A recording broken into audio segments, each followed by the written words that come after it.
এইয়া পূজাৰ পায়স ৰেডি হৈ গ'ল, পূৰা গৰম হৈ আছে। অলপ পিছতে সৰস্বতী পূজা পাতিবলৈ আৰম্ভ কৰিম। সৰস্বতী পূজা তো মই এতিয়া গা পা মই ধুই কেনে এতিয়া মই ওলালো আৰু আমাৰ ঘৰত অলপ পিছতকে সৰস্বতী পূজা পাতিম। এতিয়া হৈ যাব। মই নালাগে নেকি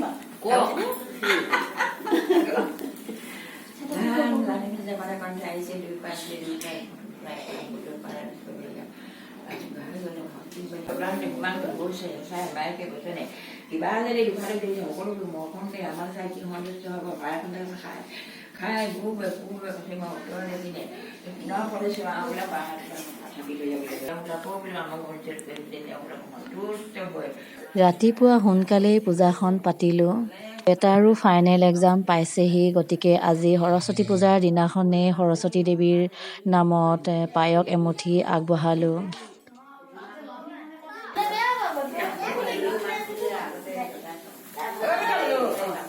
পূজা খাবলৈ ক'ত ক'ত যাবা আজি এতিয়া?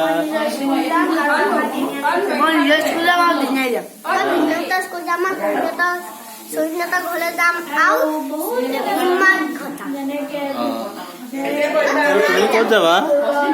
চুনচুনি ক'ত যাবা? আৰু মৃন্ময় ক'ত যাবা?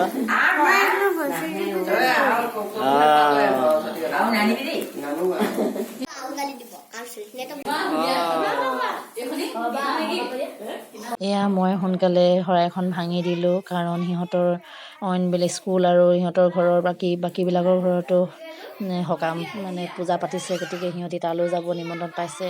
গতিকে মই সোনকালে সিহঁতক শৰাইখন ভাঙি পায়সটো বিলাই দিলোঁ।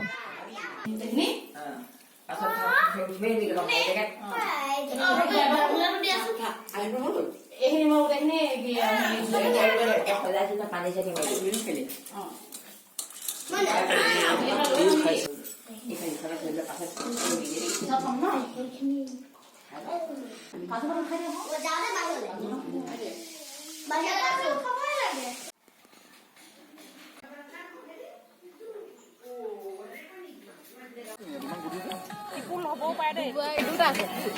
এয়া ওচৰতে আমি সকলোৱে মিলিজুলি সৰস্বতী পূজা পতা হৈছিলে, আৰু আমি তালৈ গৈ অকণমান কামত সহায় কৰি দিলোঁ। আৰু মানুহ ভালেখিনি আহিছে, বহুত ভাল লাগিল কিন্তু দেই। আৰু সেইফালে আমাৰ বেটাহঁতে লুচি পুৰি খাইছে। আৰু এইফালে আমাৰ সৰস্বতী মূৰ্তি চাওকচোন, নাও এখনত বহাই থৈছে, কিমান ধুনীয়া লাগিছে দেখিবলৈ। ইতিমধ্যে পূজা কৰা হৈ গ'ল।